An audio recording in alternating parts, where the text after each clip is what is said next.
You're listening to episode 237 of Mitolife Radio.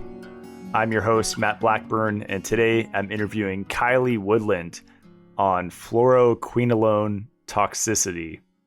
Kiley is a singer, songwriter, and recording artist and was opening for Kiss with her band shortly before she was given Cipro, one of the most commonly prescribed antibiotics, which ended up giving her severe, debilitating side effects that put her in a wheelchair. Fluoroquinolone toxicity can cause severe mitochondrial damage and is commonly misdiagnosed as Lyme disease, multiple sclerosis, arthritis, fibromyalgia, and many others. She started sharing her journey to educate others on the dark side of fluoroquinolone antibiotics that no one is often told about. So in this episode, she shares her story describing what she calls the fluoroquinolone bomb going off and how many years it went off after she took the antibiotics, all of the symptoms that she experienced, the mechanism of action of how fluoroquinolones disrupt mitochondrial function, and then solutions that she found to be extremely helpful in her recovery. I've had some shows on Lyme disease, I think 4 or 5.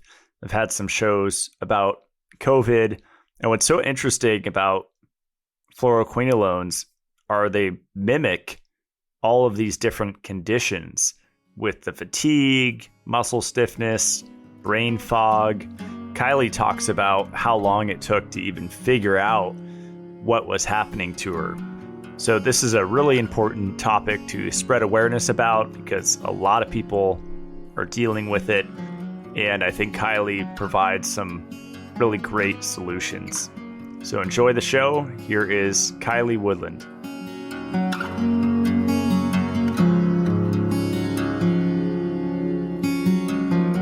Okay, we're here with Kiley Woodland. Welcome to the show.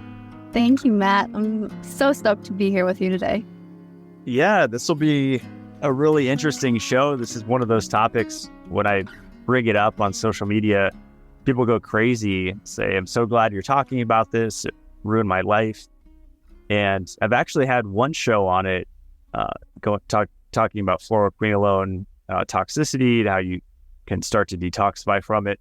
But it was really complicated and got really involved. And I'm hoping this show can kind of balance out that show. If people listen to that, I have a lot of loyal listeners to listen to every show, and they can kind of get maybe a simpler picture of how to start healing from this. But I guess before we go into that, we were kind of talking about how we met several years ago, and we were both in the raw vegan phase of our life, and there is a connection with that and what you're going through now, right? I think so, yeah. Yeah, that was more than a decade ago. Wild. So wild. Yeah, those were our raw vegan days.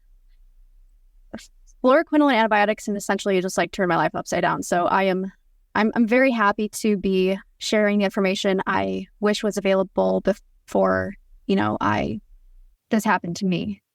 So that's what I'm doing now, is just paying it forward the best I can. And I'm happy to share everything that I have learned so far about the matter. Well, I remember at one point, I think we were messaging and you were you were bedbound for a while, but you had just recovered from that. And you were kind of making the connection between nutrient deficiencies kind of leading to that state. Was that kind of the start of this whole journey, or? Well, it's multifaceted. It's important to understand that if you have certain gene mutations or certain deficiencies, that you can be hit harder with fluoroquinolone toxicity if you have a fluoroquinolone antibiotic.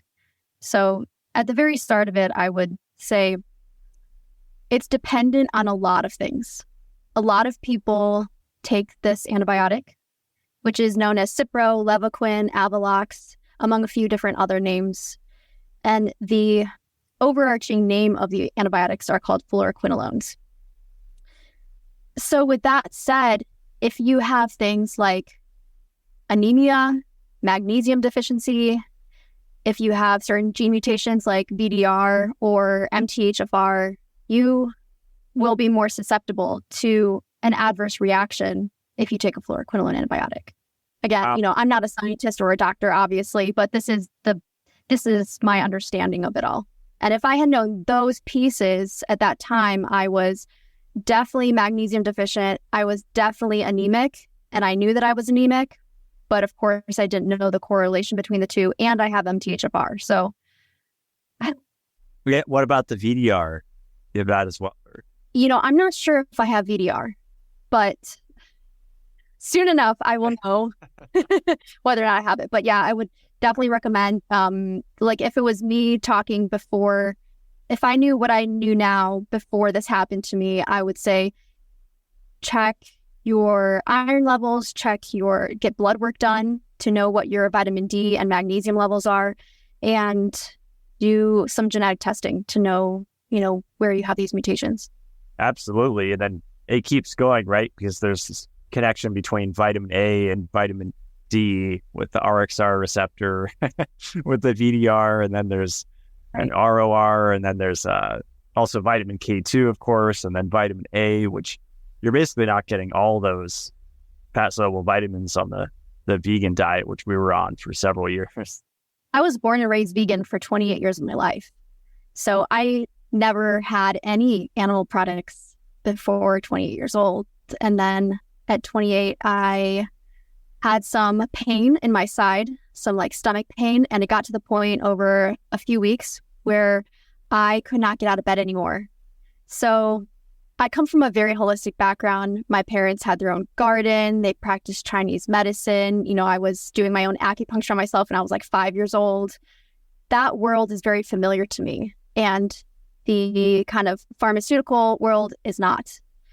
So when I was 28, I'm having this side pain, and everything that I was doing naturally was not really yielding any results. And I felt like I was just going downhill. I was getting worse and worse. At the end of the day, I'm not sure if it was an ulcer. I never got a diagnosis for what was actually going on, but I went to the ER, and they immediately said, you are anemic. You have 1/3 of the necessary red blood cells left in your body that you need in order to survive. So, we're going to admit you right away, and we're giving you these antibiotics, some steroids, blah, blah, blah, stuff that will help you. And that was the beginning of my fluoroquinolone journey. Wow. Yeah, I remember going to your guys' house, and I thought I saw drawers of supplements that's in my memory banks. And it seemed like you guys were, I was trying to do it right, with veganism and kind of filling the gaps. But just because someone's supplementing doesn't mean they're taking the right things, right? Or in the right amounts. Right. And, I was leading a life of I am a vegan that is hardcore vegan in every way, no honey, no leather, as far out as possible. I was pretty much converting everyone that I knew with my cooking. I love to cook, and yeah, it was a tough lesson. I mean, I remember having to, I went back and forth 5-6 times. It's when you're really trying to make it work. Yeah. I thought I would be vegan for my entire life. And I think the reality of my health coming crashing down was, it involved multiple things. It involved being unhappy emotionally and where I was at in my life and the people that I had surrounded myself with. It was my diet. It was my nutritional deficiencies, my genetic mutations. There's so many things that add up to a crashing, your health is crashing and what is going on. It's not always just one thing. Mm-hmm. Definitely. Yeah. So they gave you antibiotics and this cocktail of who knows what. And so how did you find out that, how long down the road did you find out it was the fluoroquinolone causing issues? I think that's one of the trippiest parts of all this is I had a minor reaction at first where I had stuff like dry mouth, brain fog, fatigue, muscle stiffness, all kinds of symptoms that one might just rationalize with like, well, I'm just stressed out, so that's normal. I started to have insomnia. My sleep started declining. But again, I thought I was just maybe stressed out, right? I'm healing from whatever my deficiencies are, and I'm stressed in my life with the people around me. So that's what I accounted for. And it only hit, they call it the bomb going off. So the bomb went off for me 3 years after I got these antibiotics. And what happened was I was working on my feet one day. It was a long day. I come home. I was having some back and neck pain. And I was just, I was kind of like, I'm just going to take a leave. Like, how many times in your life have you maybe taken an NSAID? Just, I know for me, it wasn't common, but in that moment, I just wanted relief. So I took an NSAID. I took an Aleve. I used some Voltaren gel, which is an NSAID pain reliever gel. And I put that on my skin, like on my lower back. And after that, I couldn't walk. Whoa. So it was this journey of trying to then figure out what was actually going on. At first, I thought it was maybe a back problem or like a slipped disc or something. I got some x-rays of my back. It was fine. So this basically went on for the next 3 or 4 months of trying to figure out. I would basically have these windows of debilitating tendon and nerve pain where I would be so debilitated I could not even walk to the bathroom. It got to the point where picking up a single supplement or pill was too heavy and too painful in my fingers because all of my joints were swollen and had such bad nerve and tendon pain. And at this point, mentally, I'm going because I was so scared at what was happening to my body. I would have these weeks where everything would seemingly be okay. And then I'd get back to my life and I'd be working again. And then I would just the next day be back on the couch with this severe debilitating pain. It literally felt like someone was sawing off my limbs for like 24 hours a day. And I couldn't get any relief. So then I would try things like other pain relievers or lidocaine or whatever, which all compound the issue because fluoroquinolones are highly fluoridated. And while I'm not going to be able to scientifically tell you exactly what happens within the cell, my understanding of it is fluoride from the fluoroquinolones can basically sit in your cell for weeks, months, years, decades. And a compound like an NSAID, you can take it and it can, quote, set the bomb off like it did for me years later because these chemical compounds don't really react the way that, you would hope, where it just relieves inflammation. It's basically causing this chemical reaction where it's just like everything's haywire in your body. Wow. So they're highly fluoridated and the fluoride stays in the cells for weeks, months, or years. Is that the main mechanism of action or one of the main ones on how they do the damage? Yeah, and that's why it can be incredibly difficult to heal from fluoroquinolone toxicity because most things that our medical system would treat with this, for instance, steroids, NSAIDs, pain relievers, antidepressants, you go to the doctor and I saw multiple after this when I didn't know what was going on and they say, oh, it's just anxiety.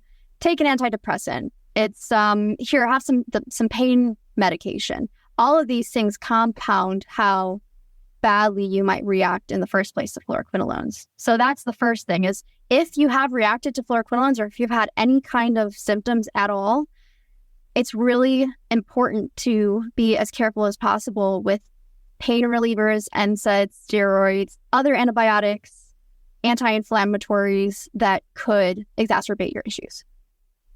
Wow. Yeah, that's a great point. And even therapies, right? Because before we started recording, you were talking about hyperbaric oxygen therapy, and that's, considered a heal-all in a lot of situations, and I believe it is. But in this case, it can mess you up, right? Or PEMF for these really powerful technologies. You really have to know that. Yeah, more of the energy-based ones. Okay. Well, like electrocurrent ones, not so much the hyperbaric chambers. But So oxygen would probably be good, but not not bursts of energy hitting the fluoridated cells. Begin more. Yeah. So the process of healing is really it's quite complex, and I've been healing from this for the last almost year, and I'm not so much using a wheelchair anymore, really only when I go out to maybe the grocery store and there's more distance. But I was using a wheelchair for about 8 months. And primarily why I'm, even chatting with you right now is because I felt like the longer that I went on this journey and I wasn't saying something about it, I just could not come to terms with the fact that there are millions of people out there that need to know this information. And if they do know this information, their lives could look completely different. Whereas, that's if I had heard this information, like some of the videos that I share on the topic, I definitely think I could have avoided this. Yeah, it seems really common. Back when I was in high school, I got walking pneumonia. I think because I inhaled, someone was exhaling cigarette smoke, and I just did a full inhale on his exhale and just inhaled a whole hit of cigarette smoke secondhand. And then a couple days later, I was diagnosed with walking pneumonia, but I was given antibiotics, and I hope they weren't fluoroquinolones. I think it was like a tetracycline type or erythromycin or something. Yep. Yeah. These are all crazy names, but I know. This is not a topic I ever thought I would be talking about. As a singer, songwriter, and recording artist, like the last thing that I wanted to do was be even posting on the internet, like, hey, I'm in a wheelchair now, like, look at how my life is, just completely turned in a direction that I never thought would happen. And it's been really, really intense and crazy. And yeah. Looking at other people that have gone through it, is it always like that bomb going off, or are there super mild cases where it's just like a chronic low grade of all those, like a lot of symptoms you mentioned? Absolutely. Yeah, that's a really good question. It seems that people are all over the spectrum with it. So I have met people since sharing my story. I've met people, thousands of people from all over the world that have anywhere from tendon ruptures to needing open heart surgery because the aortic valve needs repair from the collagen damage, all the way down to I have brain fog and I'm fatigued.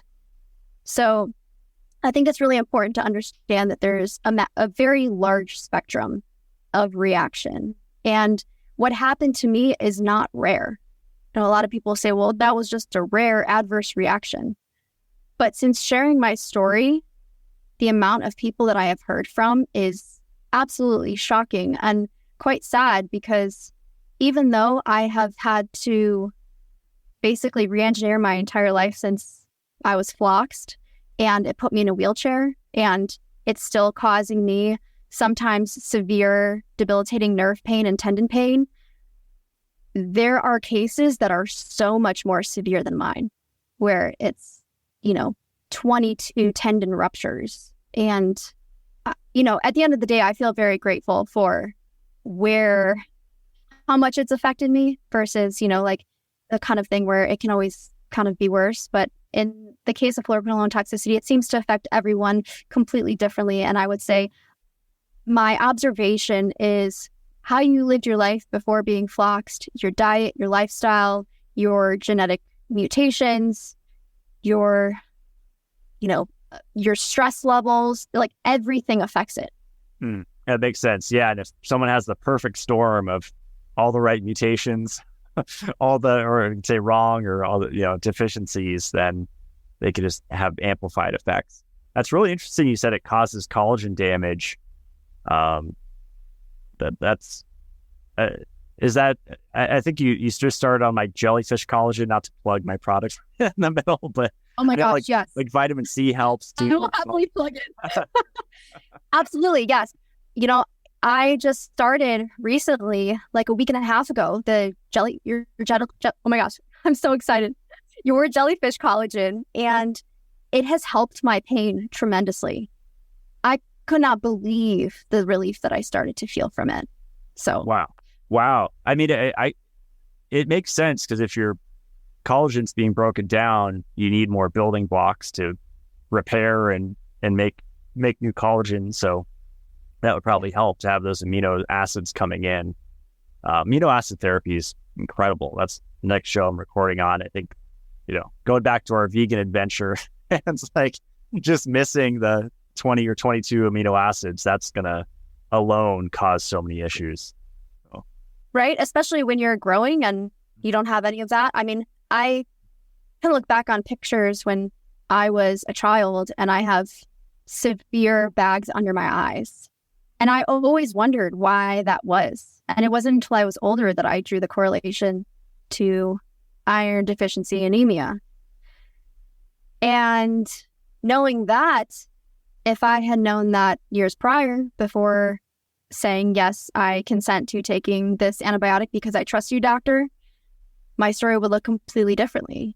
So I think if we can understand that things like anemia, magnesium deficiency, and that fluoroquinolone antibiotics chelate iron and magnesium outside of the cell, then we can help a lot of people from ultimately getting floxed.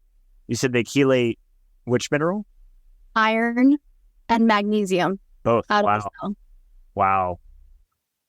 Yeah, it's a big hit.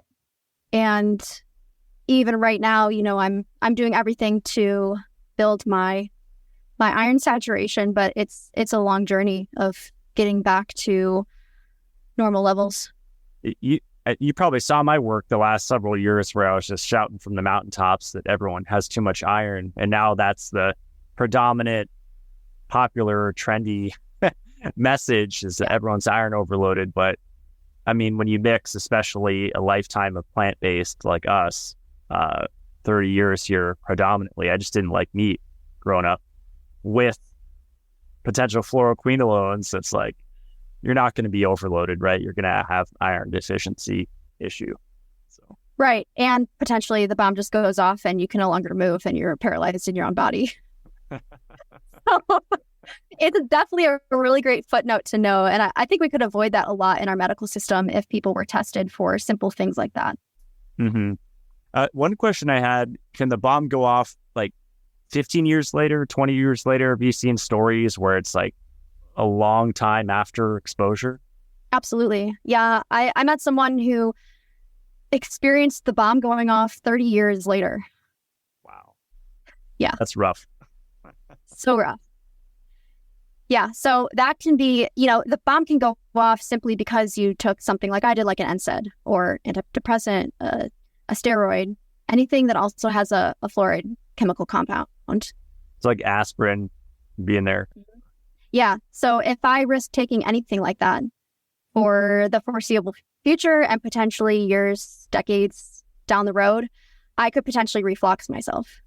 So even when I have severe tendon and nerve pain, there's absolutely nothing that I can take that's over the counter or prescribed that would help pain relief. So I just have to basically wait it out, which, I've started to put together my own pain stacks for relief, which the jellyfish collagen is a major player in that. Awesome. Yeah, that's great. I hope I can lower the price on that because that's such a premium thing. I think someone commented like $60 a month. That's crazy, but like use Kiley's code or my code or whatever, and it's not $60.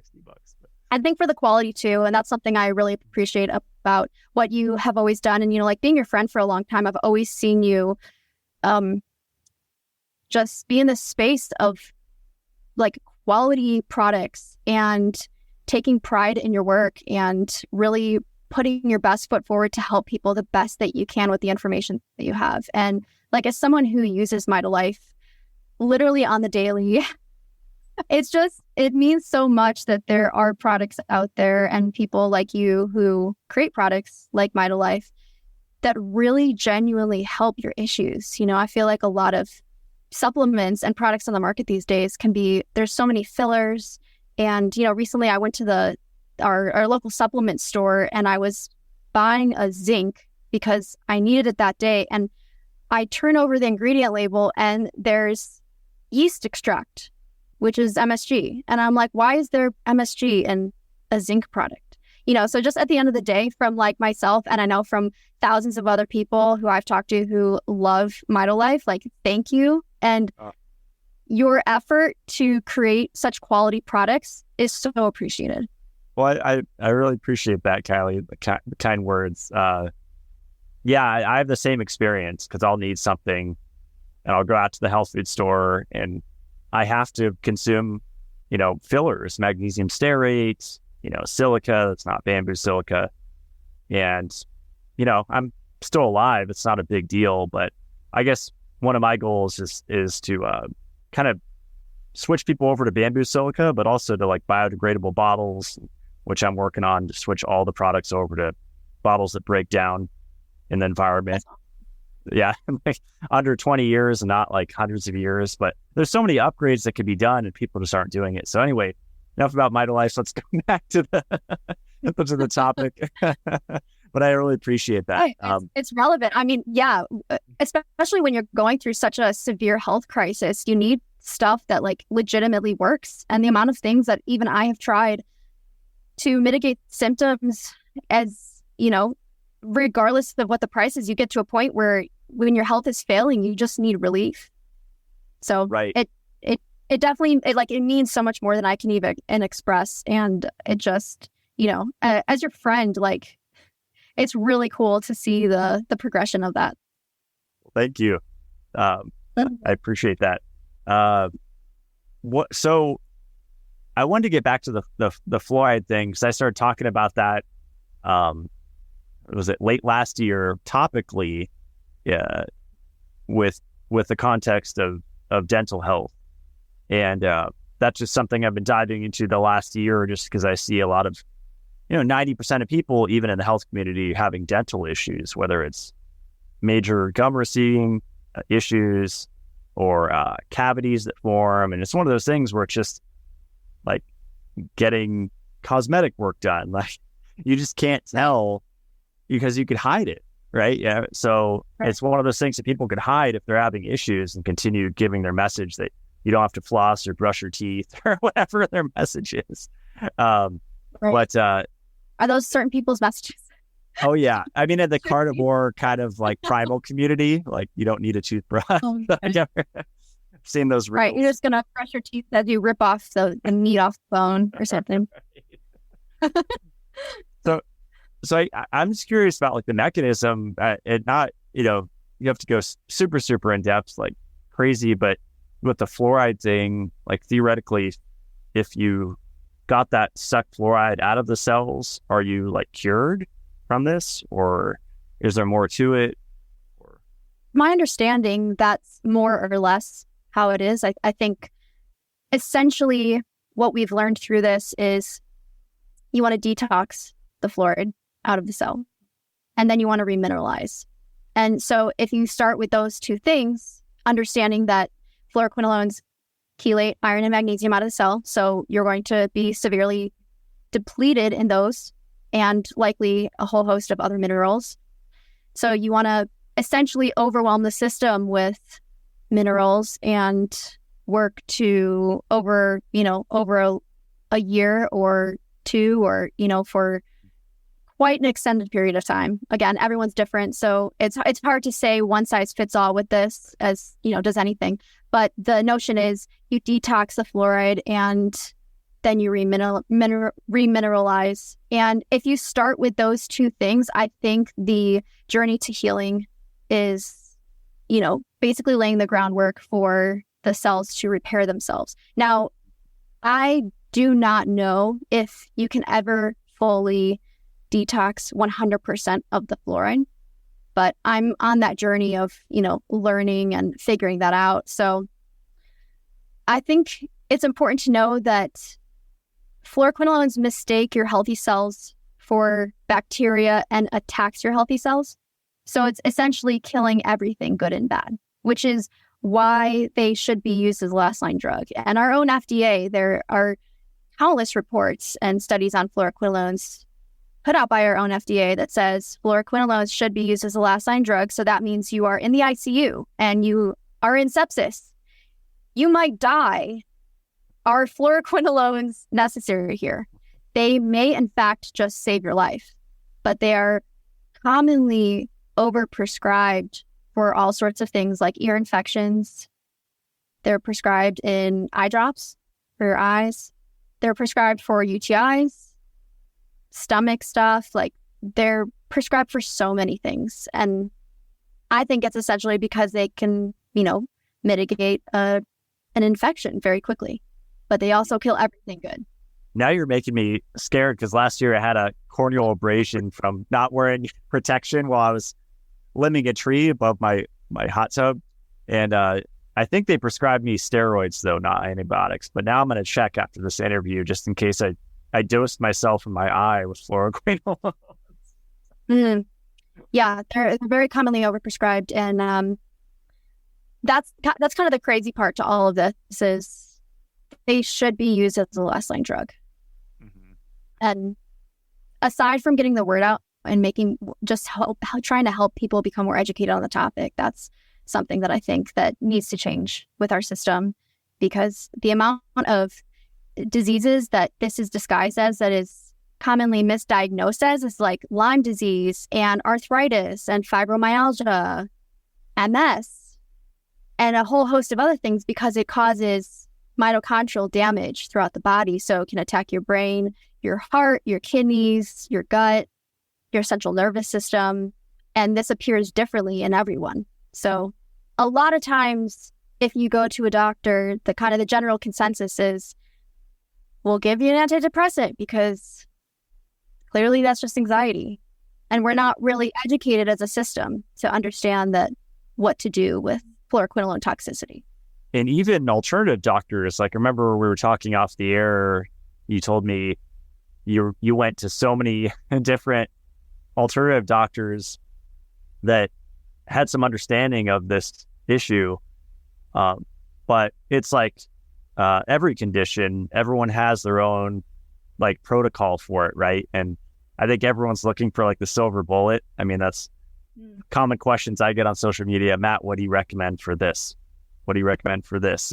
That's like 90% of the questions. But because like, what's your lifestyle before this? How are you living now? What's your emotional and stress outlet? Like, yeah, so many things. Were you raw vegan like Kiley and I, right? Right. Yeah, there's a lot of context. So, but I thought that was really cool. I mean, not cool for you because you spent so much money. I remember you telling me on all these alternative treatments, but you learned a lot through it, and now you're using that to help people. But would you say that was the case? Like, every alternative practitioner you went to had a different angle of treatment for fluoroquinolone toxicity? Most doctors and holistic healthcare professionals that I spoke with did not even know this was a thing. So when you are struggling with a severe life-altering health crisis and you are looking for relief of any kind, and then you start going to a trusted healthcare practitioner and they tell you that this doesn't exist or they didn't even know it existed, is rather shocking, because at that point, what do you do? Your health is declining. You can't function. I mean, I had 20 to 30 major severe symptoms that came on, and I was having nervous breakdowns like every 15, 20 minutes for days on end, like months, because I just simply could not handle what was happening in my body. And I'm a pretty level person generally. I was experiencing hallucinations and psychosis and GI issues, and my heart was racing. I had shortness of breath. My skin felt like it was on fire. My tendons and ligaments and nerves were so debilitated, I could not even drink out of a cup of water anymore. I had someone have to pour water into my mouth just to simply exist, So when your health is falling apart, and then these healthcare practitioners that the notion is you can trust them when they got you into this problem in the first place is a really shocking place to be. And after a lot of research and essentially figuring out that I was floxed because I didn't know that I was. How often when you have symptoms do you think, oh, that was likely from the antibiotics or the pharmaceutical that I took 3 years ago? So that was my starting point. And it took me a while to figure out, it took me a few months to figure out that this was even a thing. And I remember texting you and being like, hey, do you know anything about this? Because I'm at a dead end and I can't walk anymore. And I was like, yeah, nope. I ended up finding a fluoroquinolone toxicity specialist who was also floxed years prior and healed himself. And he's a doctor. Shout out to Dr. Mark Kiley. And yeah, from that point forward, it just kicked off my journey of learning every single thing, reading every single study and every paper that was ever published on this matter, and talking to as many people as I possibly could to figure out what was going on and what I could do to start healing. Yeah, it's pretty wild. Like before we recorded, I was meditating on our interview and thinking about my experience with COVID and then long COVID. I set a show on long hauler COVID and had shows on Lyme disease, and a lot of these symptoms overlap with those two, and it's like really prolonged. But then again, certain people experience it to a more intense degree, depending on gene mutations, nutrient deficiencies. But it's kind of difficult when you can't even track down what it is you're dealing with. I think that's often the case with those other conditions as well, as people usually just go to those. Maybe it is those, but maybe it's fluoroquinolones, or it's, you really need to have a practitioner that knows that have worked with a lot of people that kind of understand these things, right? Right. Yeah. I've since found some different regenerative doctors that I've started working with, and they very humbly told me that I'm teaching them and their entire staff. So it's a very humbling experience, and it's one that's like, that's kind of nervous, But yeah, I think at the end of the day, what it's taught me the most is the most important thing that you can do is learn how to become your own best advocate. When you are having symptoms, or even before, I think that's the ideal space, is if you can be in a space where you are practicing preventative care and medicine, that is the ideal place to be. But if you are experiencing symptoms of any kind, the best thing you can do is learn how to become your own best advocate. And that means speaking up. That means not just saying, yes, I trust this and I don't even know what it is I'm getting. Because if I had made that one little move, which ended up being a massive move in the grand scheme of my life and my experience, life would look so different for me right now. Yeah. That's so. What was you mentioned the practitioner that really helped you? What were some of the treatments that he had you do that really helped, or protocols? Well, he puts together essentially a personalized plan for you for your healing, and that looks different for everyone depending on your gene mutations and blood work and history, things of that nature. Things that I have done to heal. I've done a lot of studying in like earlier you were talking about the amino acids and, peptide therapies and remineralizing. So heavy dose of magnesium and different minerals. IV form helps a lot. It can help.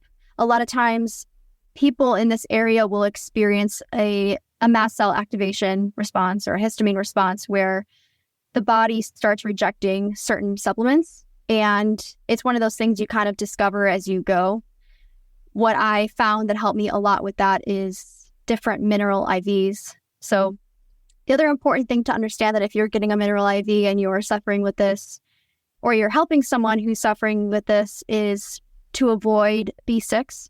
B6 is a known neurotoxin, and when you are floxed, oftentimes your levels of B6 in the body don't methylate out of the body properly.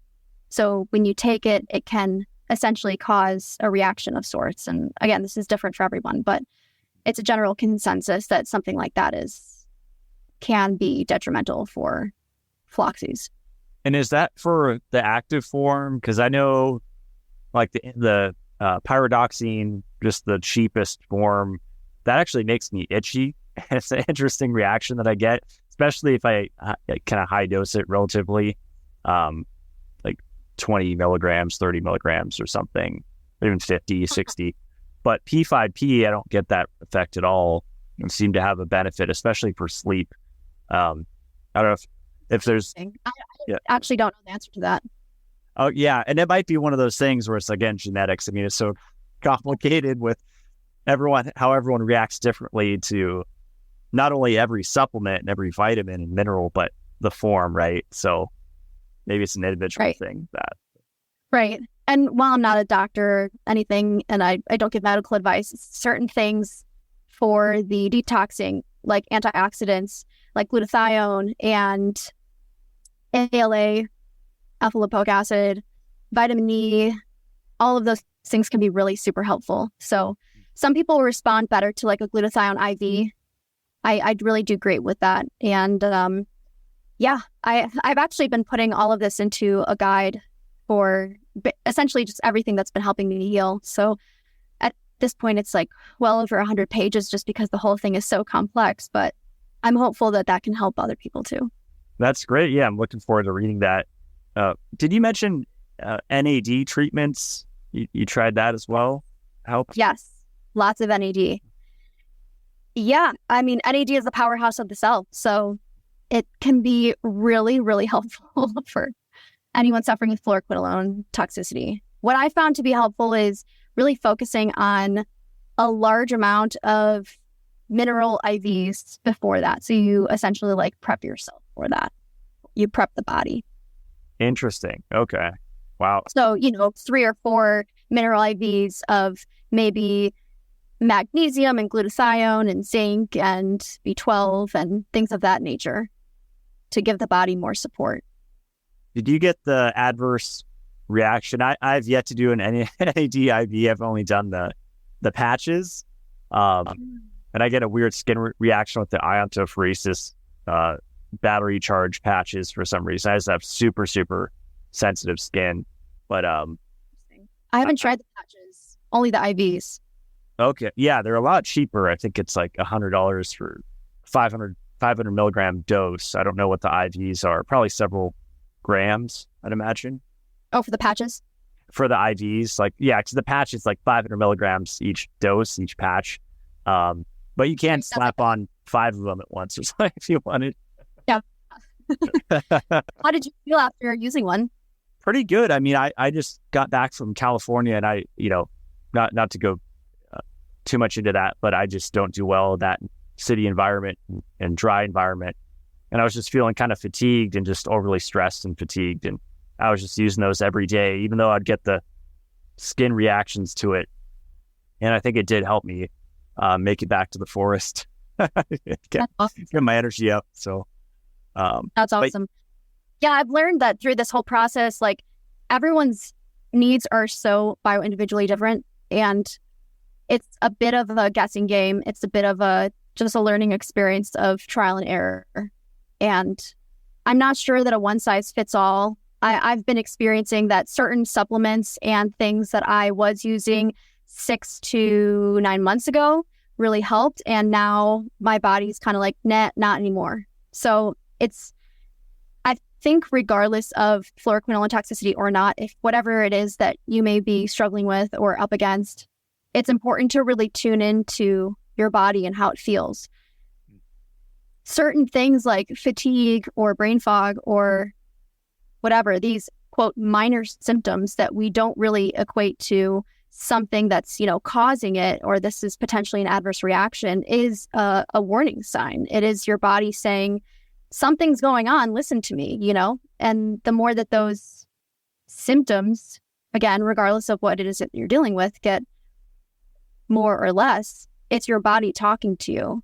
And I think as a society, we're so often taught that we're not even taught that, that our bodies talk to us, and that it's important to tune in and to listen to that. And that's really helped me more than I think a lot of things throughout this process, is intuitively supplementing. And of course, there's a learning curve to figure out what it is that's going to help you. But it's a powerful tool that I think we often discount.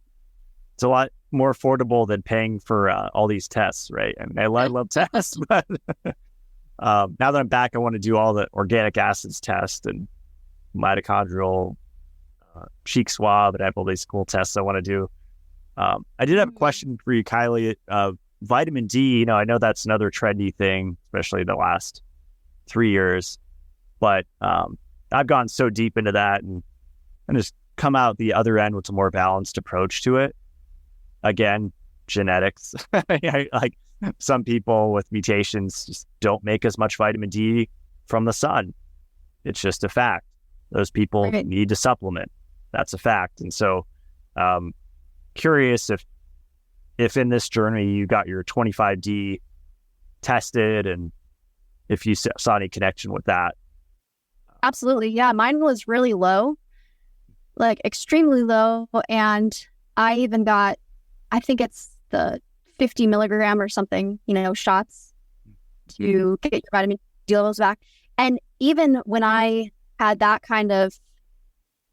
amount of vitamin D, my vitamin D was still low, which was crazy. So yeah, but low vitamin D also has a major correlation with fluoroquinolone toxicity. So I can imagine if you're bedbound and you're going through what you're going through and you can barely move, you're probably not going to be laying outside in the sun. You're probably on a couch, like just trying to survive, right? Yeah, that's been more or less, that's been my last year. And I've had pockets and windows of, like, the amount of progress that I've made since last year is astronomical. I mean, at this time last year, I could not even sit here and have a conversation with you because of the pain and the brain fog and everything. I mean, I'd be hard pressed to remember what happened yesterday at that time. So yeah, it's definitely a major thing, especially when you're going through it. And the times that I can get outside and just sit in the sun for a bit feels like pure relief. Mm-hmm. And I think you were using, if I remember correctly, the last couple of years, red light therapy. Did that help? Absolutely, yeah. Red light therapy. Ooh, the list is really, really super long here. IV therapy, red light therapy, oral supplementation, all of the minerals, zinc, magnesium, iron, things of that nature. Did you get into the water soluble vitamins? Because I'm kind of late to the party, but this year I just realized I should be more aware of ascorbate and B complex, these vitamins that we just urinate out and that we need to keep coming in. Especially being plant-based for so many years, it's there's not a lot of B vitamins in that diet. Right. Yeah, especially too, for me with the MTHFR, I don't methylate properly. And so that was also a major component of getting on methylfolate. Peptide therapy, even stem cells have helped me regenerate like crazy. Wow. Yeah, those are probably when you get to the pricier. If you do peptides at home, I've done that, you save some money. It's just kind of uncomfortable. And I didn't really feel anything, maybe because I'm already feeling pretty good. The stupidest thing I ever injected was oxytocin. That was a fun experiment. That was the niacin flush, but way more intense. It was really interesting. Oh, wow. I could imagine. Don't recommend it. Yeah. Let's see. Did you want to do a break before we get into some of the questions, or? Yeah, that'd be great. Okay. And then you were mentioning Methylene Blue IV helped you as well. Absolutely. Yeah, that was really helpful. I felt so much more like alive and awake. It improved my sleep like crazy. I basically went from waking up every 15, 20 minutes and just like feeling pure insomnia every single night to being able to sleep through the night. Was that after taking like the lozenges for a while? Because I think you started with those, right? Yeah, I was taking them for the last 3-4 years at the exact same time when I was floxed and I didn't know, and I was just having minor symptoms. But I was trying the Troches from prescriptions, and my go-to is Lifeblood's Methylene Blue. So yeah, I was doing that a lot and I responded well to it. So I had a good feeling about the Methylene Blue IV. With the Lifeblood, I think I saw videos where you're putting the drops in a shot glass and just taking shots like that? Yeah. Yeah, I typically do it maybe like 30 minutes away from food, but that's just how I feel my best with it. And I'm really super sensitive. So at first I just started with 1 drop. And then after about a week, and I knew that my body was responding positively to it, then I increased the drops. And now I'll do maybe like 5 to 8 drops at a time. Did it ever stain your teeth that way? Or did you notice anything? Or do you usually swish after you do that? I never experienced teeth staining, but I never drop it like into my mouth. I'll always do it in a maybe a 2 ounce up to okay. 2 ounce maybe amount of water. Okay. Yeah. Did you? I think I did that a few times, and I did notice my mouth would turn blue. I've heard it's more of an issue with like fillings. I'm about to have him on again, so I'll ask him his thoughts on that. I think there's certain things that take it away, like I think baking soda, or there's a list of things. Oh wow! When I had COVID, I was just putting it in a capsule, just a double-aught gelatin capsule, and I would just fill it over the trash can so I don't stain the counters, and then put the other end of the capsule and just take, because I was getting up there in the milligrams, like 70 milligrams at a time. Oh wow! 70? 70? Yeah. Oh wow! Yeah, the most I've done is. Go ahead, sir. Oh, I was just going to say the most I've done in IV is probably about 20 to 30 milligrams. I was going off the Mark Sloan table in his book, like the ultimate guide to methylene blue, and based on body weight. And I think there were like 3 different charts. It was like for 0.5 milligrams per kilo body weight, or 1 gram per kilo for 1.5 milligrams per kilogram of your body weight. And depending on the severity of the condition, I consider COVID the maximum severity. Then I just went to the 1.5 milligram per kilo and kind of went off that dose. So I think I actually even did that twice a day. I got up to like 140 milligrams. But I was combining it with like ivermectin from my feed store and in town, country store, and all these different things. And it seemed to help with hyperbaric. And I wish I would have known about melatonin and ascorbic acid, because those two are an incredible combination for infections of every kind, but especially viral. That's really cool. Like at the same time? Yeah, or same day. Huge fan of Doris Lowe. She actually works with publishing papers. She's not just a blog writer. Like, she actually has published papers on PubMed with Russell Ryder, who's kind of a world expert on melatonin, and he's talked a lot about how it's been used for cancer therapy and all these other diseases, even taken like during the day, which is just interesting, because actually plants make melatonin during the day, which is fascinating. It's not just like a sleep hormone. It's actually found in every cell, and only like 1% is made by your pineal gland. So many fascinating like misconceptions with what's that? Yeah, that's fascinating. I read something last week that was talking about it was some scientific study that talked about prescribing melatonin during the day because of how it can help the body heal versus how it reacts at night. Oh yeah, it's incredible. I mean, even at going back to NAD, like it helps recycle. If you have too much NAD, it'll recycle back to NADH. Then if you have too much NADH, or there's the imbalance there, ascorbic acid will turn it into NAD. So between vitamin C and melatonin, your NAD to NAD ratio is completely balanced when it has those in sufficient quantities, both vitamin C and melatonin.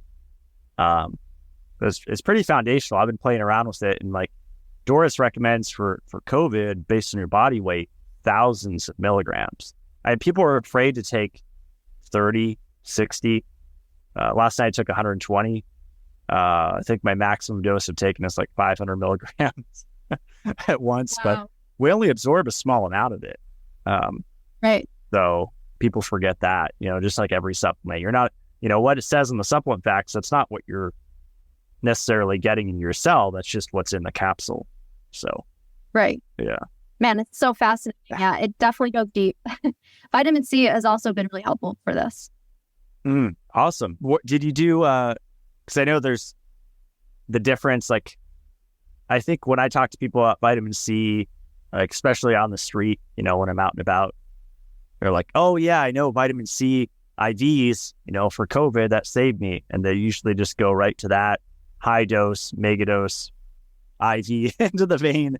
But there's kind of like different ways to use vitamin C. There's like the consistent small frequent doses where you get more of the antioxidant effect. And then there's like the mega dose, the COVID dose or infection dose where it's more of like or cancer dose where it's more of like a pro-oxidant effect. Like say you get like a 5,000, 10,000, 50,000 milligrams grams of vitamin C at once. That's when it actually has the pro-oxidant effect, which is beneficial. But did you play around with that in your IV treatments? Did they give you like high dose C or? The most that I have done in that area, I think, is probably about 5 grams. Okay. That's what I've done. Yeah. Nothing that was like too extreme. It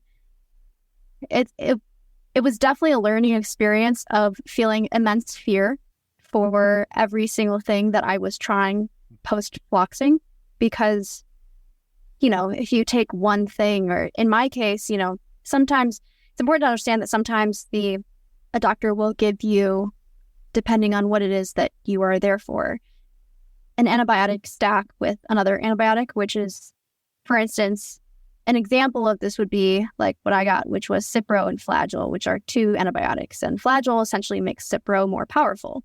And then on top of that, they gave me a steroid. Steroid makes both of those more powerful. So it was kind of the perfect cocktail for, ultimate bring your life down in every capacity. Wow. Yeah. That's a rough combo. Yeah, super rough. So I honestly forget what my very initial point was. I think it was about vitamin C.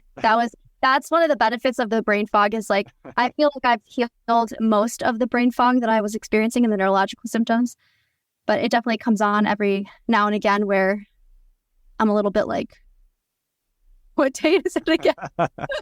I use part of it's a human thing too. I think even a healthy person still deals with that problem. Totally. Thank you. No, vitamin C can be incredibly beneficial. And I think I've benefited from it being more of that kind of antioxidant presence of taking it in lower doses. Yeah. Let's see. I'm looking at some of the questions that listeners sent in and looking at some good ones here. Is there a relationship with heavy metals? Does that make you more susceptible to being floxed? That's a great question. From my limited amount of knowledge on heavy metals and fluoroquinolones at this moment in time, I would say yes, there is a correlation. I think the thing that I have seen the most and that I've experienced personally is the most important thing you can focus on with fluoroquinolone toxicity is lowering your toxin load.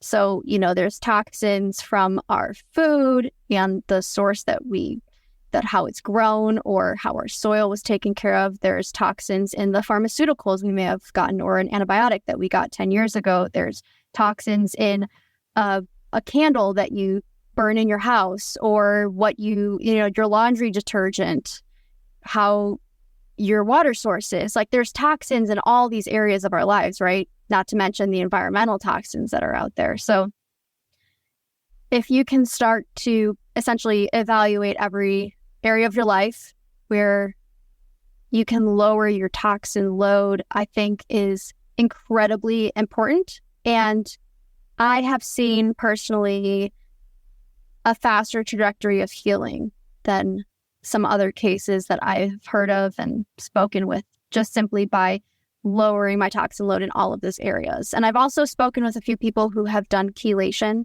to lower the heavy metals after fluoroquinolone toxicity. And they said that it helped tremendously. So obviously there are things to be aware of with chelation. For instance, if you get chelation done and you don't hydrate enough and you're not drinking like gallons of water to make sure that the heavy metals don't just recirculate into another organ in your body, that can be really detrimental in terms of feeling better or feeling worse. So I definitely think there's a correlation. Yeah, I remember my friend Tyler Powell told me about the Andrew Cutler chelation protocol, which, there's tons of Facebook groups on that, which they use alpha-lipoic acid, as you mentioned earlier. But it's a very specific protocol where you have to take it every 4 hours, or else, as you said, it gets redistributed in somewhere else in the body and can just cause more issues than when you started. But the problem with that protocol is you need a timer and you need to wake up in the middle of the night for like minimum of 2 to 3 weeks. I think it is. I think it's minimum 2 weeks.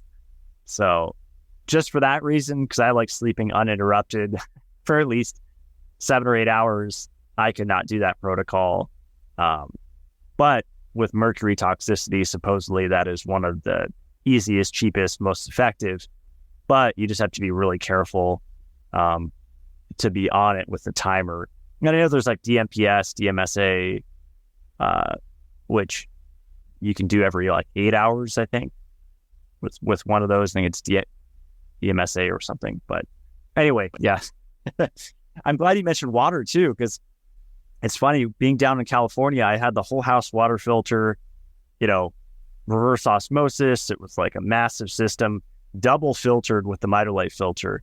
So it's going through the whole house and the Mitolife filter into the espresso machine. And up here, being on spring water with only a carbon, a sediment, and UV, so only 3-stage versus this 20-stage or whatever, the water is so clean that the espresso machine doesn't register that there's water in the unit. So I actually have to add some baking soda for it to register there's water in there. Down there, ultra filtered, 20-stage, whatever, there was so much stuff in the water still that I never had to add baking soda. Then I feel a massive difference within the first couple of weeks of being here, just being back on spring water. Now, that's not very practical to most people, because they have to be on municipal because of, financial, family, whatever it is. But I just want to bring up that point that I think, going back to your toxicity thing, the drinking water aspect is massive. And I think kind of making that long-term goal, like I did that years ago, to like go from even like a huge municipal, like a super population dense area, to maybe like a mountain town municipal. Maybe it's like a shared well, to like a personal well, and then to like, top of the top to me is like a spring. I like kind of just moving in that direction at least, because I think people just don't think in those terms. They just, I could just have water delivered to my house or whatever, but it's not the same, it's so. Yeah, absolutely. Yeah, I was really admire that about you.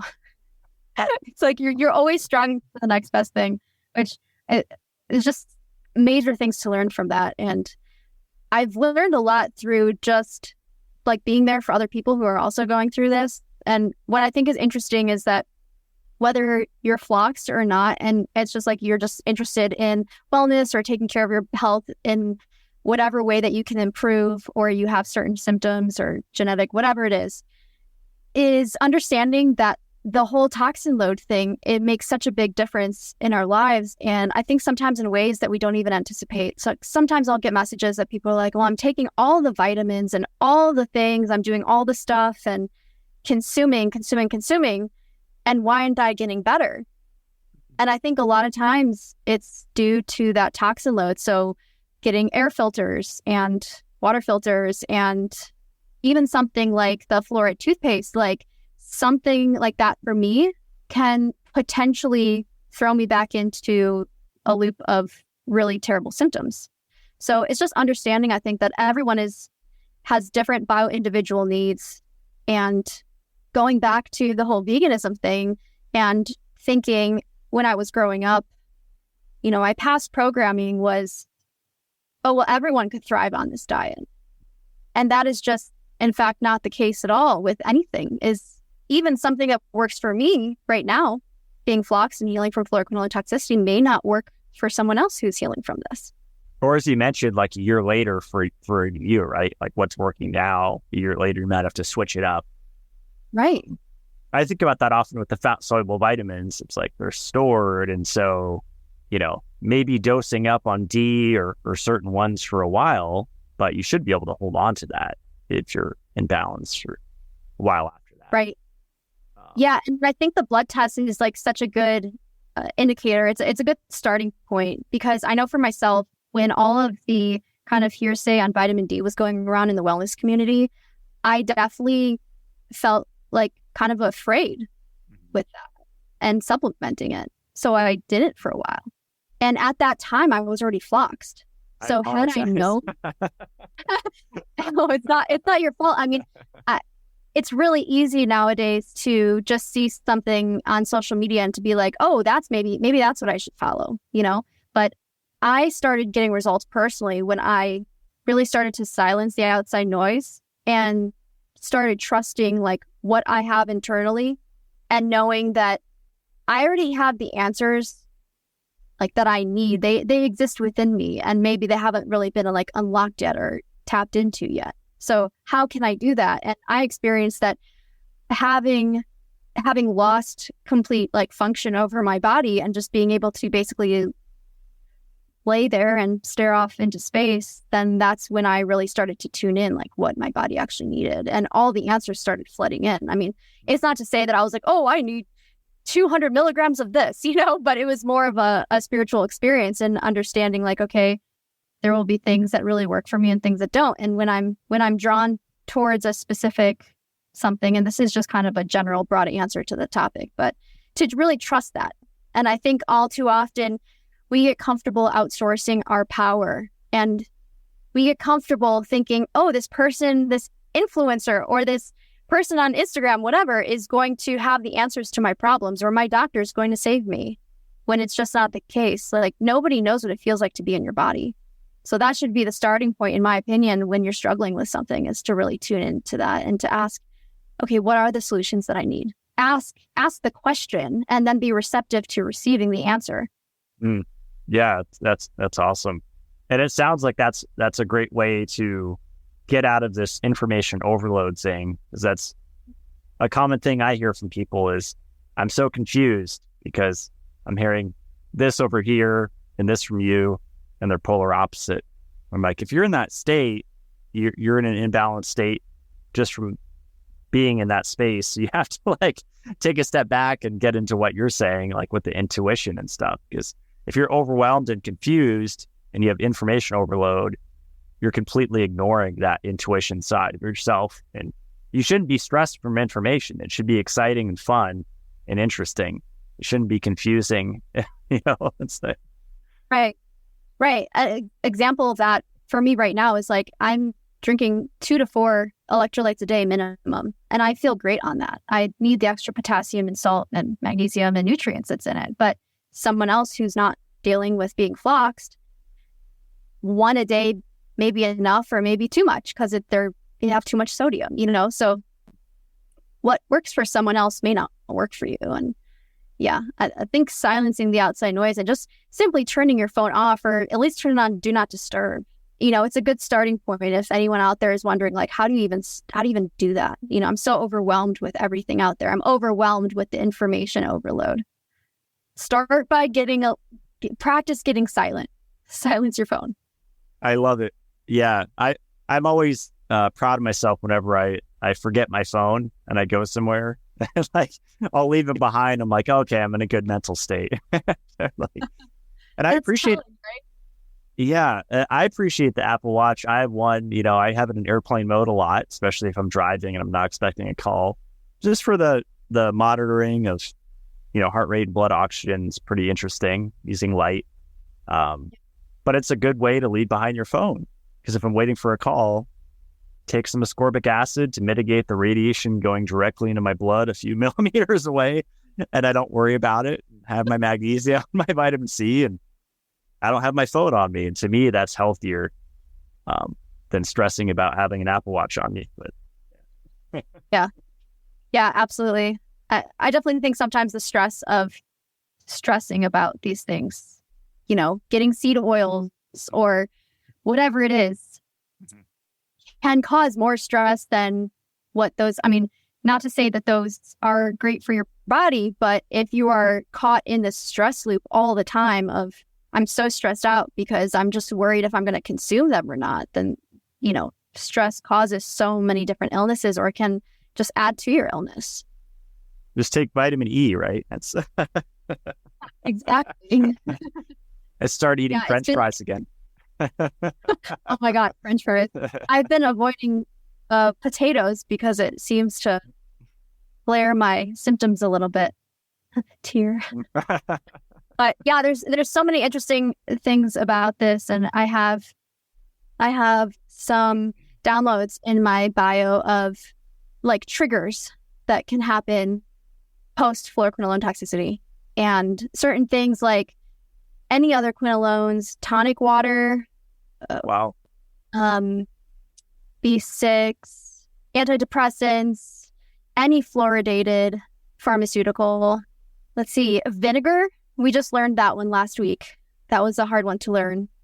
Vinegar can have a reaction in the body where the acetic acid is, I'm going to try and say this correctly, but I just learned this information. It essentially creates a lipolysis type reaction where you have to get a lipolysis inhibitor.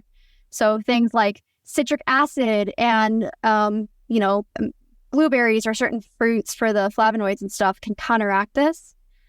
But part of this experience has been really just feeling like we're paving the way in a lot of ways, because no one ever told me like, hey, you should stay away from vinegar right now because it may put you in severe debilitating nerve pain. So a lot of this has been trial and error of figuring it out, of, accidentally having a little bit of monosodium glutamate, MSG, and being out for 2 weeks because I can't move my body anymore and I'm in such debilitating pain. So there are these triggers to be conscious of and stay away from. Was that apple cider vinegar? I've been playing around with it a little bit. At first, it was distilled vinegar in a sauce, and I think the percentage of that is like 5 to 7%, and apple cider vinegar is typically about 5%. But I can have apple cider vinegar in bone broth, which seems to be really beneficial because I'm pretty sure the acetic acid reaction that it can have on the body is cooked out with the slow cooking of the bones. So it seems very nuanced, but I'm still learning about it. And yeah, it's certain things like that I wish I knew even a few weeks ago or a few months ago that I'm just kind of stumbling into because my diet is so squeaky clean right now, and I can't afford to, basically misstep in any direction just as I'm healing. And I know this is just a small window of time in the grand scheme of my life, that I need to avoid certain things. But while I'm avoiding them, it's becoming apparent that there are certain things like vinegar that exacerbate my tendon and nerve pain, which is one of the last symptoms that I've been experiencing. I basically went from 20 to 30, incredibly severe symptoms, not being able to walk and being in a wheelchair, to now I have a couple lingering symptoms. And the main one is really the nerve tendon pain that comes on, and it kind of simultaneously feels like someone's blowtorching my skin off and sawing my leg off with a steak knife. So it's a great time, Wow. Yeah, I know you said you have to be careful with what you take, but you might want to check out the Shen Blossom Mend. It tastes pretty bad, but it's like a herbal concoction of it's like 20 different herbs, like turmeric, ginger, myrrh, frankincense, but then a bunch of roots that help with joint inflammation specifically. So I love and blossom. Yeah, it's really, really powerful. So that might be worth a shot, and just maybe microdose it and see how you react. I mean, a dose is like 5 to 7 drops, so it's a small amount anyway. But amazing, yeah, they make great products. Mm-hmm. That's interesting about the tonic water, though. I remember that was heavily recommended during COVID and the Topo Chico. And if someone with fluoroquinolone toxicity went and did that as their COVID treatment, they probably would have gotten taken to the cleaners, and a bunch of people probably did. Yeah, I wouldn't want to even, man. Yeah, it's brutal. It's a quinone, right? That's where it's quinolone, yeah. Quinolone, or quinine. Quinine too. Quinine can. It's from like the same, like party of antibiotics, if you will. Wow, interesting. Someone asked, what's the best way to avoid taking antibiotics? Or if someone came to you and said, what's an alternative? It's a good question. Well, while I'm no doctor, I think assess the situation and I think it's very dependent on a lot of things. Context really matters here. If it's go ahead. And there's different this is one class, right? There's other antibiotics that won't give you this, right? That are probably safer antibiotics, or there's definitely a lot of antibiotics that are far safer than fluoroquinolones. So yeah, I think that's a starting point, is understanding there's, just because you take Cipro, Levaquin, a fluoroquinolone, doesn't mean that this will happen to you. But it's also important to understand that they oftentimes have a cumulative effect on the body, where you may take it 1 time, 5 times, 10 times, and the 11th time, the bomb might go off. The 11th time, maybe you got it with something else, or you had low magnesium. There's so many variables. That's, I think, the first important thing to understand.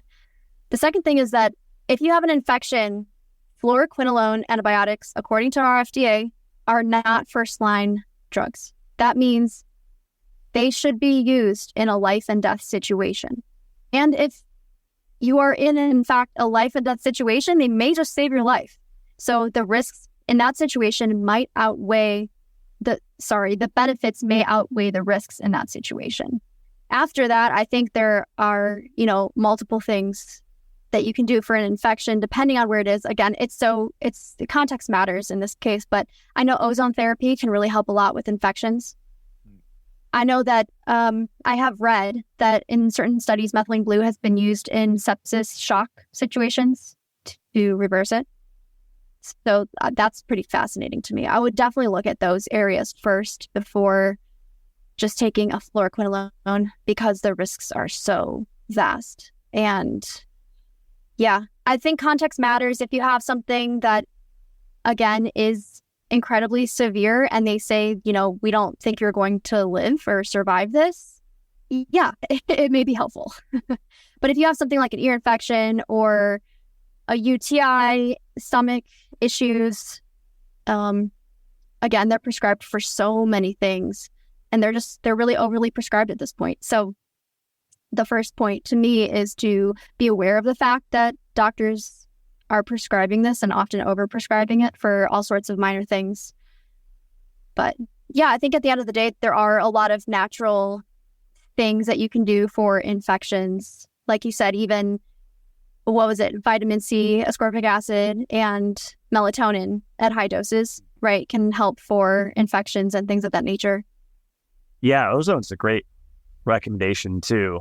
Actually, I have a lady that comes and picks up our trash here, because there's no trash pickup because we're rural, and her husband just got diagnosed with like colon cancer, like stage 1. But he was talking about Mayo Clinic and trying some new therapy, enzyme therapy, and here I am giving him Dissolve-It-All, being like, I'm not a doctor, but like, here's some stuff. I would take. Here's a bottle or two. And I mean, if I was diagnosed with that, rectal ozone. That's what I would do. I'd do rectal ozone insufflation. Yeah, I've heard amazing things like that. Mm-hmm. It's not fun for sure, but it's affordable. And well, hey, I would argue that any of the suffering that comes with a health crisis is a lot more not fun than any of the natural solutions that we could potentially try. Right. Speaking of rectal, someone asked, I've had irritable bowel syndrome diagnosis after fluoroquinolones. Do you have any gut healing strategies? And I guess just your general thoughts on like healing the gut. Like, did you have gut dysbiosis after this? Or Absolutely. Yeah. I had more of that from, I think, in large part from being vegan. Yeah, there has been so many things that I have done to heal the gut. Some of my favorites include daily colostrum. That has been really healing for me. I got into bitters, digestive bitters a lot. Organic Olivia makes a really great digestive bitter. It's really like soothing on the system. Let's see. Digestive enzymes, systemic enzymes, both Mitolife, of course. Yeah, Dissolve It All. There was a time when I was doing maybe 8 to 10 Dissolve It All a day or in the morning and then maybe a couple at night to heal my GI issues. And this was after I was floxed as well, but I didn't know it. And it definitely helped my inflammation like crazy. I'm still taking systemic enzymes, which wow, I love. That's great. Yeah. Let's see. What else helped me? A high protein diet with clean protein. Yeah, bone broth, grass-fed bone broth. The other thing that was kind of shocking to me that I added in recently was a daily fiber powder. And I was always like the opposite with this one.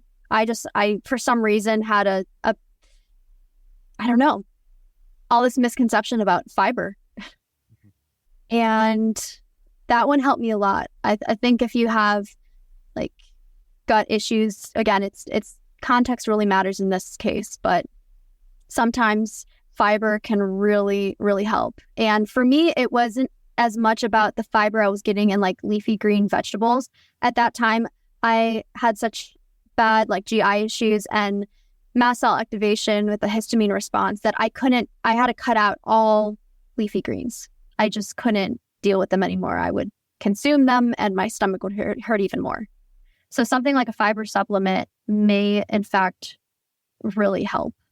I had the same experience. Fiber, electrolytes, the essential amino acids, right? Yeah, absolutely. Awesome. Well, great, Kiley. Yeah, I think you answered a lot of the questions that people asked indirectly, but I'm excited for it's an ebook, right? That you're about to release pretty soon. Yeah. It'll be available in my link in bio. And soon at our celebratethelittlewins.com website. That's, the cool thing about something like this is on surface level, a lot of people will say like, wow, what a tragedy. And I think at the end of the day, I would just like to leave people with like bad things might happen to you in your life and, take you off course or track and be really incredibly difficult to deal with. And it may not be your fault that it happened. But what you do with it from this point forward is your responsibility. Your healing is your responsibility. And if you can just take a step back, take a deep breath, and understand that whatever it is that you're going through right now is such a small blimp in the timeline of your life. And at some point in the not too distant future, you'll be looking back on this, just like I know I'll be looking back on this time, being like, wow, what a crazy time. And while it's not ideal to experience suffering and to go through hardship, especially with your health and to have your health come crashing down and life turns upside down as you know it, it's really, in my opinion, it's really about what you do with the information that you have now and where you go from here. That's really inspiring. Hear that from someone that described all the the crazy symptoms that you went through and just the mental, emotional roller coasters. That's awesome that you are coming out of this with that perspective. And that's great for anyone to hear. And to me, my favorite part is that you're going to be able to help so many people with this condition that, like you said, is just not talked about or unknown by a lot of these practitioners out there. They just have no idea. So helping people with this, with all these symptoms, they have no idea where they're coming from, what the root cause is, to help them realize that this is it, and they're going to get through it. And keeping that mindset that you just shared, super helpful. So, it's about the little wins. That's kind of become my moniker throughout the whole thing, is celebrate the little wins, and that's kind of what has inspired this whole chapter. Is like, yeah, I might still be going through hell, and like even right now, I don't make any claims that I'm even fully out of this, which has been really difficult. I mean, we have already rescheduled this interview because, I had a moment where it was a couple days where I was in bed again and couldn't move because of the severe nerve and tendon pain. So I think we can all be the person that our past selves needed. And if we do that, and if we show up in that way, while also just understanding that, we do the best that we can with the information that we have right now. And if you can learn this information, I do believe that this can save your life, or it can save someone that you love. If I had this information, like I've said previously, my life would look so differently right now. And the starting point of that is just simply being aware of it. It's being aware that it exists. And this is the reality of our medical system, that something like this is commonly overprescribed all the time. So if you're going through hardship right now, something that has helped me tremendously is, in fact, celebrating the little wins every single day. Like if you can get out of bed and walk down the stairs, or if you can stand in the sun for 5 minutes, if you can take a deep breath simply because your lungs allow you to take a deep breath, if you can open your eyes and see all of the beauty that exists around you, if you can take a sip of water, if you have clean water, if you have access to these things, or you can build on them, that is already such a beautiful, incredible experience that we get to live, that I think we often become kind of numb to in the reality of stimulus and dopamine hits and, quick relief. So if you're struggling with fluoroquinolone toxicity, feel free to reach out to me anywhere at Celebrate the Little Wins. Like I said before, we're working on getting the Celebrate the Little Wins website up and launching soon. And I'm just doing my best to pay it forward. I love it. Well, thanks so much, Kiley. This was fun. Stick around so we close out the show. Thanks, Matt.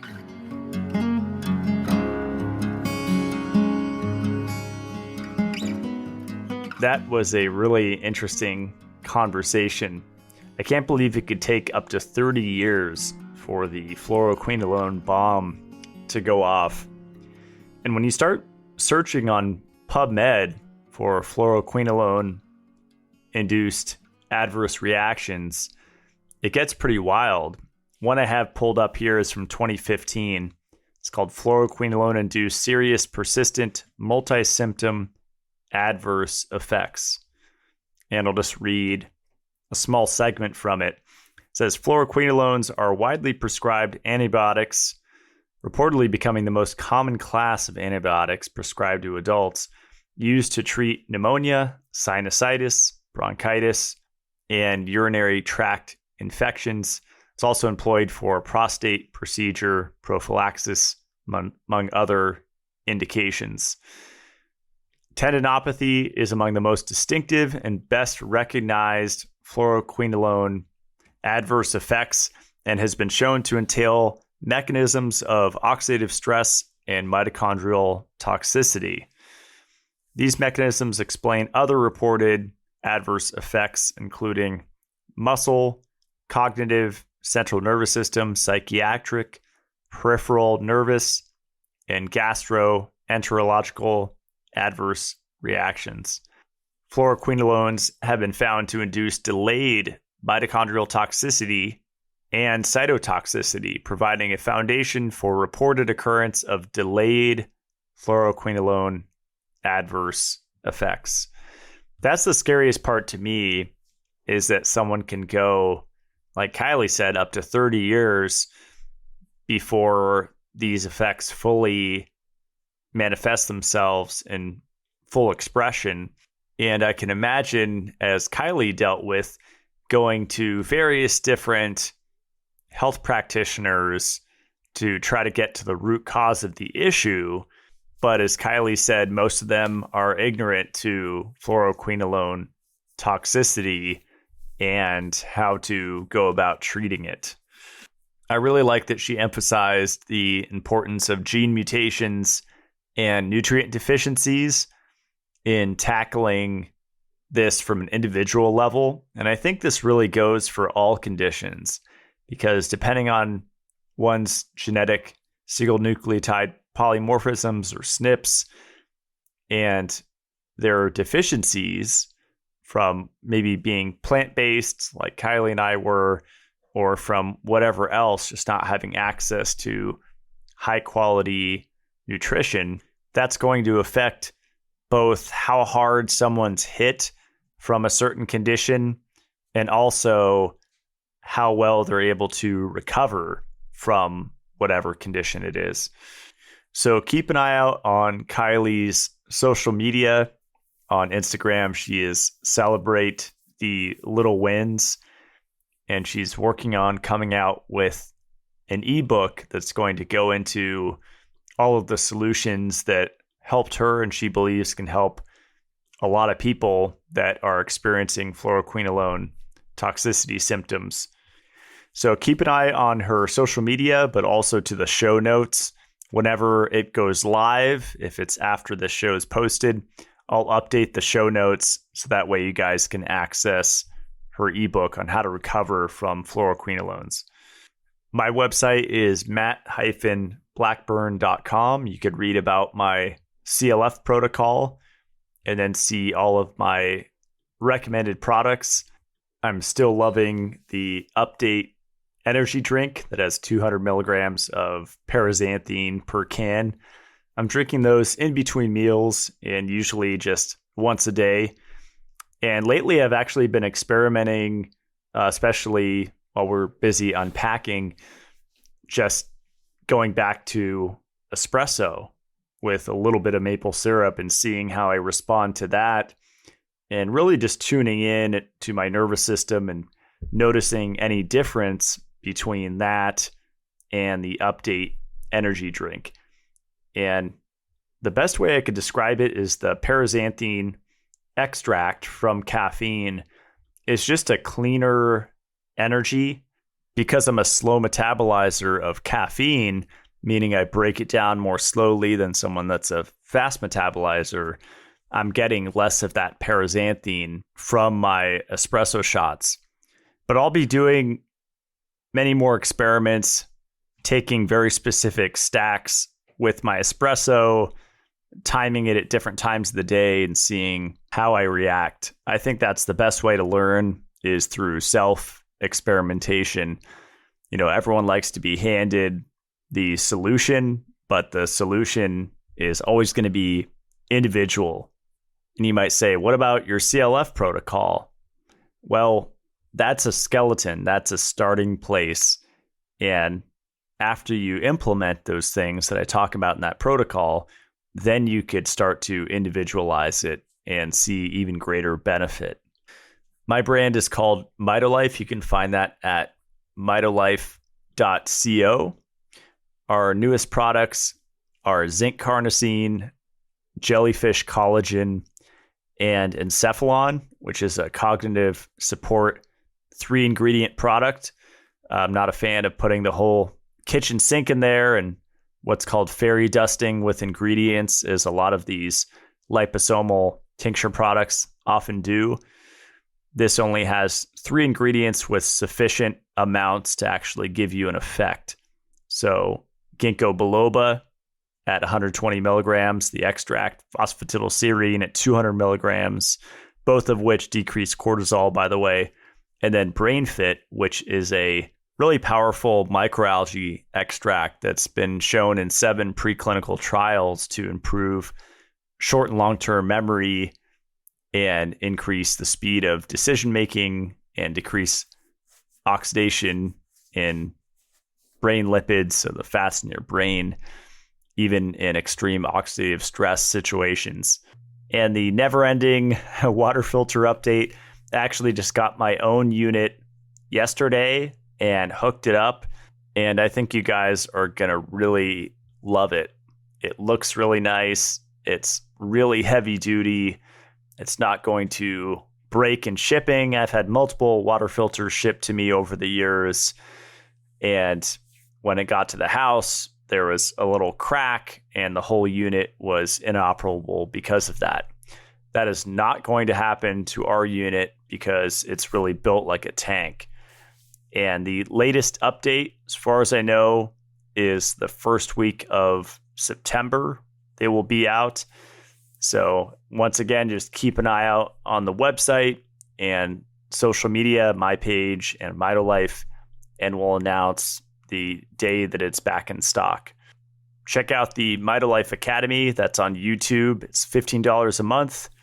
That's like the VIP program. So you get behind the scenes, my latest research and experiments, 2 videos every month, and then a live Q&A the last day of the month.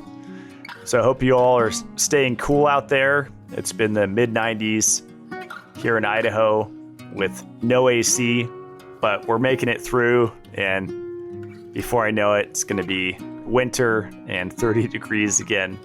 I'm actually looking forward to that. So that's it. I'll see you guys next Friday. Stay supercharged.